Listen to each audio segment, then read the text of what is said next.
Shattered Reflections. Part 1. I never thought she would do it. Not to me. Not to us. When I first met Emma, she was like a breath of fresh air, a spark that lit up every dark corner of my life. I trusted her with everything, my dreams, my fears, my heart. But trust, as I was about to learn, is the most fragile thing in the world. We had been together for nearly 2 years. I thought we were building something real, something unbreakable. Every night, I'd fall asleep dreaming about a future with her, an apartment filled with laughter, maybe a dog, late-night talks, and waking up wrapped in each other's arms. But the truth was a lie carefully hidden beneath her smiles. It started with little things, disappearing for hours without answering my calls, strange messages she would hastily delete when I walked into the room. I pushed my doubts aside, convincing myself I was just being paranoid. But deep down, I knew something was wrong. One night, my gut screamed so loud I couldn't ignore it anymore. I followed her, heart pounding like a drum in my chest. I saw her walking into a bar with a guy I didn't know, a man whose eyes lingered on her too long, whose hand brushed hers with familiarity. I froze. Later, when I confronted Emma, her reaction was worse than the betrayal itself. Emma, coldly, "You don't get to control me. Maybe you should stop being so insecure." Her words cut deeper than any lie. She made me feel like I was the problem, like my love was a cage. Days turned into weeks of silent treatments, broken promises, and half-truths. Then, the truth exploded. I found texts, messages dripping with lies, plans to meet, whispered secrets meant to be hidden. Emma, in one message, "Can't wait to see you tonight." He doesn't need to know. The shock shattered me. How could she betray me with such ease? How could the person I loved most be the one who stabbed me in the back? The humiliation wasn't just private. Rumors spread, friends whispered, strangers stared. Emma didn't just cheat. She made sure I became a joke, a cautionary tale. At a party, I overheard someone say, "Random person. Did you hear? Emma's boyfriend is a fool. She's been with half the town behind his back." I wanted to disappear. But in the darkest moments, I found a spark of defiance. I wasn't going to let her betrayal define me. Part 2. The morning after the devastating night when I uncovered Emma's betrayal, I woke up feeling like a physical blow had knocked the breath out of me. My chest tightened, and every breath felt shallow, as if the air itself was heavy with the weight of the truth I'd discovered. The room around me felt unfamiliar, silent, cold, and empty, though it was the same place I had called home for nearly 2 years.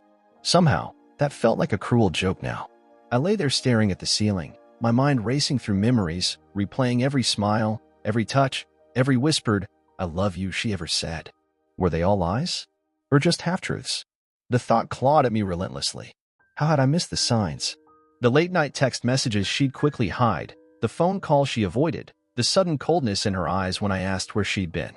I reached for my phone with trembling hands and sent her a message, my first attempt to salvage something from the wreckage. Me text, "Emma, I know something's wrong. Please, be honest with me." Minutes passed with no reply. Then, hours. The silence was deafening. It echoed louder than any harsh words ever could. I sent another. Me text, "If you don't want this anymore, just tell me. I can handle the truth better than lies." Still nothing. That silence tore at my soul. I felt abandoned not just by her, but by the hope I had clung to so desperately. The betrayal didn't just break my heart, it shattered my entire world. I was left staring into the void of what I thought was love, and realizing it was all a facade. Friends called and texted, worried about me, but I pushed them all away. How could I face them? How could I explain the humiliation, the gut-wrenching pain of being made a fool of? Whispers spread. People who once smiled at me now looked away. I was a cautionary tale whispered behind closed doors. One night, overwhelmed by loneliness, I found myself walking to the same bar where I first saw her with that other man. The place was loud, filled with strangers laughing and drinking, but inside I was drowning in silence. I sat alone at the bar, staring into the depths of my glass, tasting the bitterness of betrayal mixed with cheap whiskey. A man sitting nearby noticed my desolation. "Stranger, you okay, man? You look like you're carrying the weight of the world." I looked up, eyes red and weary. "Me. I just found out my girlfriend cheated on me. I don't know what to do." The stranger nodded, as if he understood pain like a language. "Stranger, it's brutal, but sometimes the people who hurt us show us who they really are. And that means you're free to find someone who deserves you." His words didn't erase the pain, but they sparked a tiny ember of hope in the darkness. I began the long, painful journey of picking up the pieces of my shattered heart. I started seeing a therapist, something I never thought I'd do. I needed to untangle the mess of betrayal, shame, and self-doubt that consumed me. The therapy sessions were raw and exhausting. I faced memories I'd buried, confronted feelings I tried to ignore. But slowly, I began to understand that her betrayal wasn't my failure. It was her choice, and I was not defined by it. Trust, however, was a mountain I didn't know if I could climb again. Every time someone reached out, I hesitated, fearing the sting of deceit would strike again. I shut myself away from love, from vulnerability. Yet, one afternoon while walking in the park, I overheard two women on a bench talking quietly. Woman 1. After he betrayed me, I thought I'd never trust again. Woman 2. Healing takes time, but you will. You have to believe in that. Their words were like a lifeline thrown across a chasm. For the first time, I felt the faintest flicker of something I hadn't felt in a long time, hope. From that day forward, I made a promise to myself.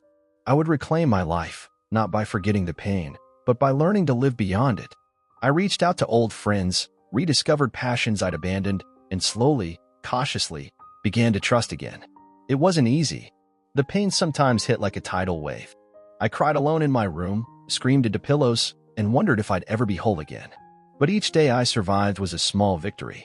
I am not the broken boy I once was. I am a man learning to love himself again, scars and all. Part 3. Even as the fog of betrayal began to lift, the aftermath was a battlefield of emotions I hadn't prepared for.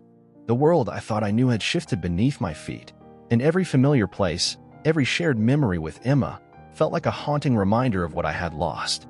I tried to carry on with life, but the simplest things became heavy. Music that once brought me joy now triggered memories of us. The cafe where we spent lazy Sunday mornings was no longer a refuge, but a place where her laughter echoed in my mind, tormenting me. At work, colleagues' casual remarks about relationships felt like salt in an open wound. The nights were the worst. Alone in my apartment, silence pressed down on me like a vice. I'd lie awake, heart pounding, replaying every moment that led to the betrayal. My mind was a spiral of questions that had no answers. Why did she do it? Was I not enough? Did she ever love me at all? I realized that healing wasn't linear. Some days, I felt like I was making progress. Other days, the pain crashed over me like a relentless storm. One evening, after a particularly rough day, I found myself scrolling through old photos on my phone, pictures of us smiling, holding hands, happy. Each image was a dagger, but I couldn't stop looking. I needed to understand how something so beautiful could unravel so completely. Tears streamed down my face as I whispered to the empty room. Me. How did we end up here? Was it all just a lie? No answer came. In the following weeks, I began writing a journal of raw thoughts, anger, sorrow, and small victories. Pouring my pain onto paper was cathartic. It was a way to confront my feelings without fear or judgment. I wrote about the night I caught her, the lies, the humiliation. I wrote about the lonely nights and the crushing silence. I wrote about the friends I lost, the trust one couldn't give anymore, and the man I was trying desperately to become. One afternoon, I met with a group therapy session for people who had been betrayed. Hearing others' stories was both painful and strangely comforting. We shared tears, angry outbursts, and fragile hopes. A woman named Sarah told her story, a painful tale of infidelity that shattered her world. Sarah, it feels like your heart is torn out and stomped on. But slowly, you learn to stitch the pieces back together, stronger, wiser, more cautious, maybe, but alive. Her words echoed my own experience. I realized I wasn't alone. My pain was part of a larger human story, one of loss, betrayal, and eventually, healing. Despite the progress, trust remained elusive. Every time I met someone new, a small voice whispered, "What if they do the same? What if history repeats itself?" That fear kept me distant, armored, and cautious. Still, I tried. I allowed myself to feel, to hope, to dream again, though with a wary heart. Emma's shadow haunted me, but I was determined to step out of it. I worked on rebuilding myself from the inside out. I learned that self-love isn't easy. It requires patience, kindness, and above all, forgiveness. Forgiving myself for being vulnerable and forgiving her for her choices. This story is far from over. The pain lingers, but so does the resilience. Part 4. As weeks turned into months, the landscape of my life slowly began to change. The raw, jagged edges of betrayal started to dull, replaced by a cautious acceptance. But the scars remained, silent reminders etched deep into my soul. Some days, the pain was a dull ache. Other days, it surged like a tidal wave that threatened to pull me under. I had begun to rebuild my life on fragile new foundations. I returned to the things I loved: running, painting, and long walks in the quiet parts of the city. These moments of solitude gave me a chance to breathe, to reconnect with myself outside the chaos Emma had left behind. One rainy afternoon, I found myself standing in front of a mirror, staring at a reflection that felt unfamiliar. The man looking back at me had hollow eyes shadowed by sleepless nights, but also a quiet determination. I touched my face, tracing the lines carved by stress and heartbreak. It struck me how much I had changed, not just on the surface, but deep within. I wasn't the naive, trusting guy I'd been. I was someone tempered by fire, bruised but still standing. But even as I tried to move forward, the memories lingered stubbornly. The anniversaries, the places we used to go, the songs that once meant so much, all of them were like triggers setting off fresh waves of grief. One evening, a message popped up on my phone. It was from Emma. Emma texted, "I'm sorry. I was wrong. I hope you can forgive me someday." My heart raced, a storm of conflicting emotions crashing inside me. Anger, sorrow, longing, and disappointment all tangled together. For a moment, I was tempted to reply, to demand answers, or to pour out my pain. But I didn't. Instead, I took a deep breath and deleted the message. Forgiveness was not for her. It was for me. I realized that holding on to bitterness would only chain me to the past. To truly heal, I needed to let go, even if it meant walking away from the love I thought we had. In the months that followed, I began to open up slowly, to friends, to family, and eventually, to new people. Trust was still fragile, but each small connection helped me rebuild faith in humanity and in myself. I learned that love is not just about trust in others, but trust in my own strength to endure and to heal. One night, standing under the stars, I whispered to the dark sky, "Me. I'm not broken. I'm still here. And someday, I will love again, not because I forgot the pain, but because I survived it." This chapter of my life was coming to a close, but the story of my healing was only beginning. Part 5. The months after I deleted Emma's message were some of the hardest yet most transformative of my life. Healing, I realized, wasn't a destination but a long, twisting journey, full of setbacks and small victories. Some days, I woke up feeling lighter, as if the heavy weight of betrayal was finally lifting. Other days, the old wounds ached as if fresh, reminding me that scars don't simply disappear, they become part of who you are. Slowly, I started to rebuild my social life. I reached out to old friends I had distanced myself from, and with some, I found a new depth in our relationships. They had seen me at my worst and were still there, offering support without judgment. Their presence reminded me that I wasn't alone, even when I felt most isolated. One night, my friend Marcus invited me out for a casual dinner. "Marcus, you're not the guy who got hurt. You're a survivor. And survivors? They come back stronger." His words stayed with me longer than I expected. For the first time, I could imagine a future where I wasn't defined by Emma's betrayal. But trust remained the biggest hurdle. I was terrified of opening my heart again, afraid that any new connection would end in the same crushing disappointment. I started dating cautiously, holding back pieces of myself I used to give freely. One date, I found myself hesitating to answer questions about my past. "Date? You seem guarded. What happened?" "Me. Let's just say I've learned some hard lessons about trust." The silence that followed wasn't judgmental, but it was a clear sign that my story was complicated. I wondered if I could ever truly be vulnerable again. Therapy continued to be a cornerstone in my recovery. Each session peeled back layers of hurt, anger, and confusion. I learned to confront not only Emma's betrayal but also my own role in holding on too tightly to a relationship that was unraveling. Therapist. It's okay to grieve what you thought you had, but remember, your worth is not tied to someone else's choices. Those words were a balm to my battered spirit. In quiet moments, I wrote letters to Emma I never intended to send, pouring out every hurt, every question, every bitter truth. Writing became a way to process the chaos inside me, to make sense of the pain without being swallowed by it. Me in a letter. You took my trust and shattered it like glass. But I'm learning to pick up the pieces. Some may be sharp and jagged, but they're mine to hold now. As time passed, I realized that Emma's betrayal, painful as it was, had become a catalyst for growth.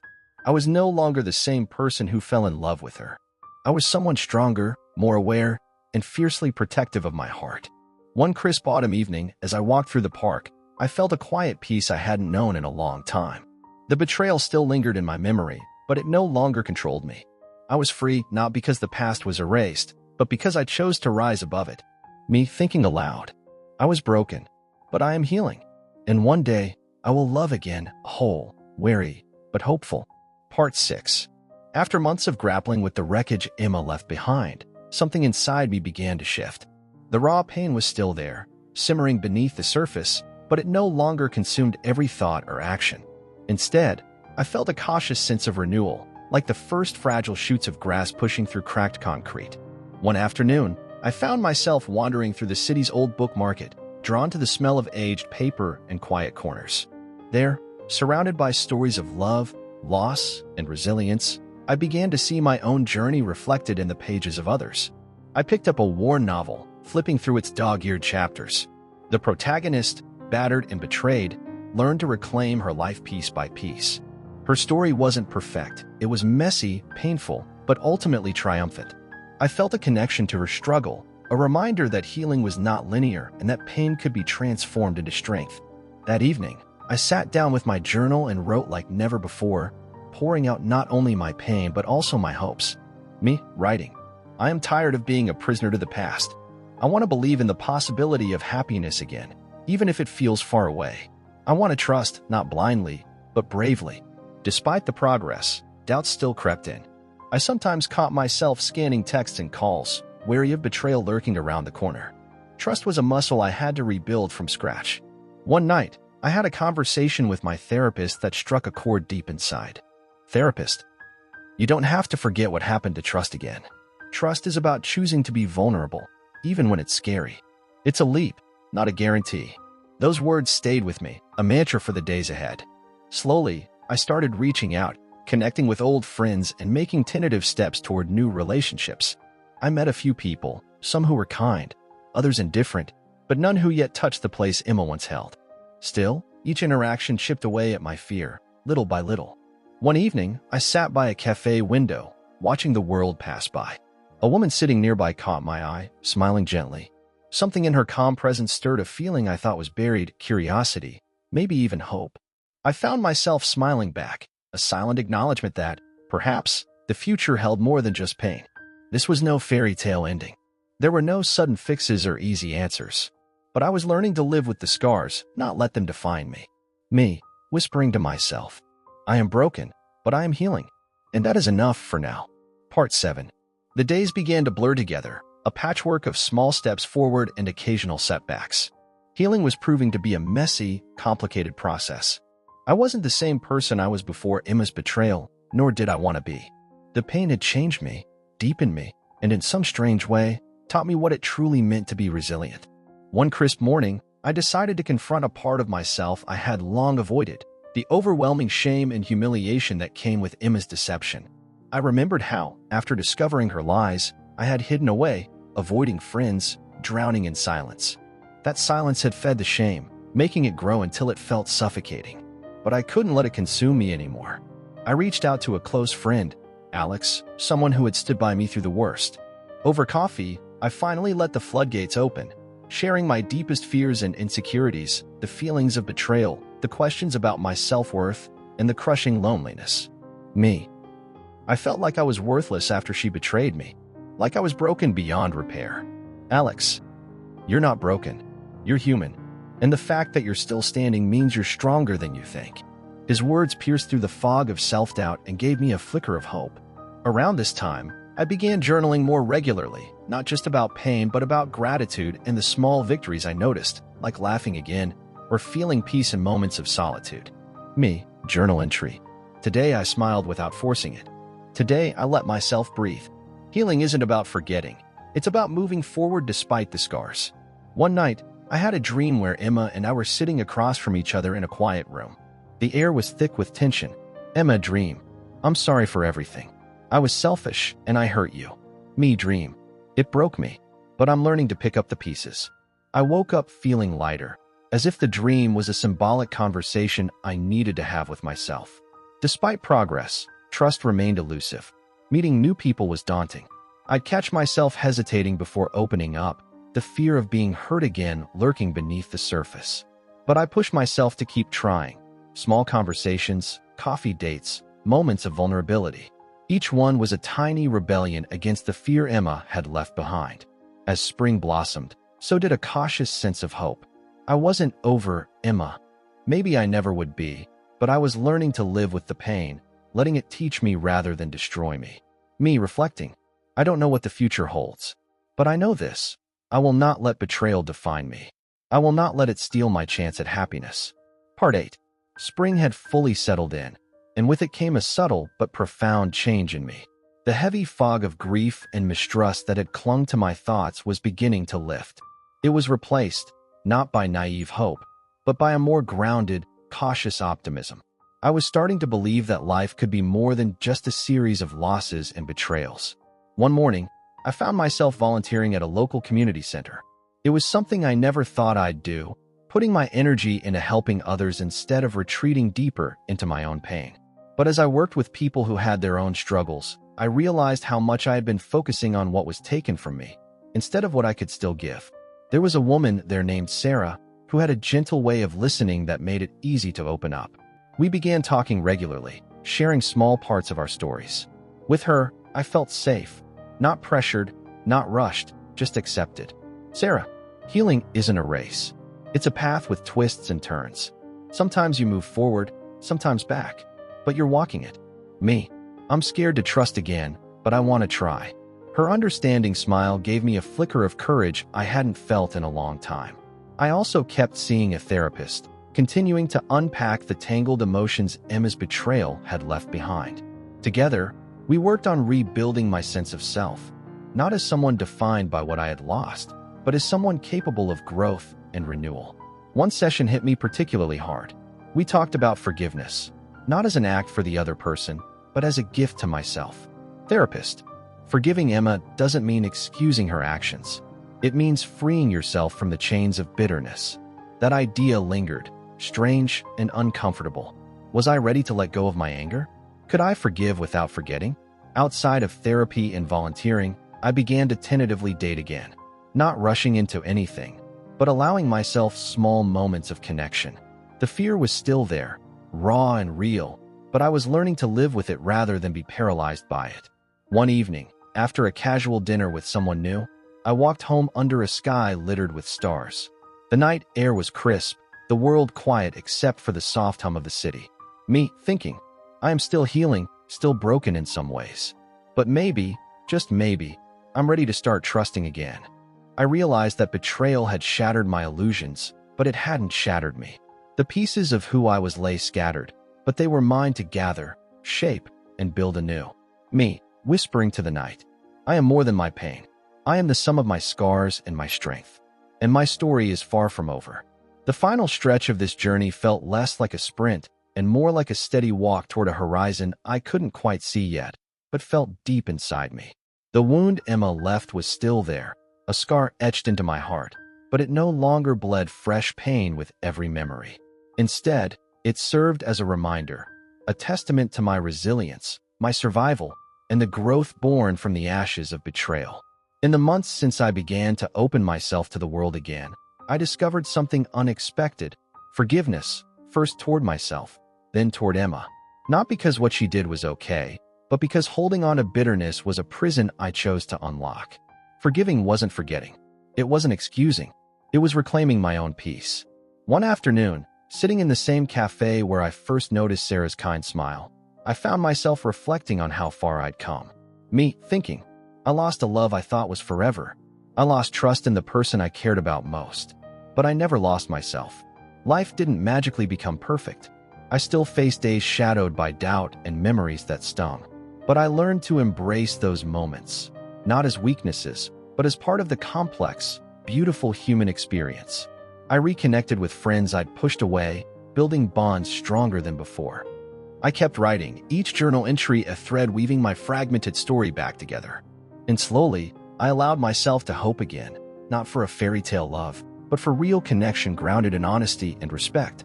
One evening, as the sun set and painted the sky with hues of gold and purple, I received a message from Sarah. Sarah, no matter what happens, you're not alone. Keep moving forward. Her words felt like a benediction. Standing by the window, I looked out over the city lights twinkling in the distance. I breathed deeply, feeling the quiet strength that had grown inside me. Softly. Emma broke my trust. She shattered my illusions. But she didn't break me. I am whole. I am healing. And I am ready for whatever comes next.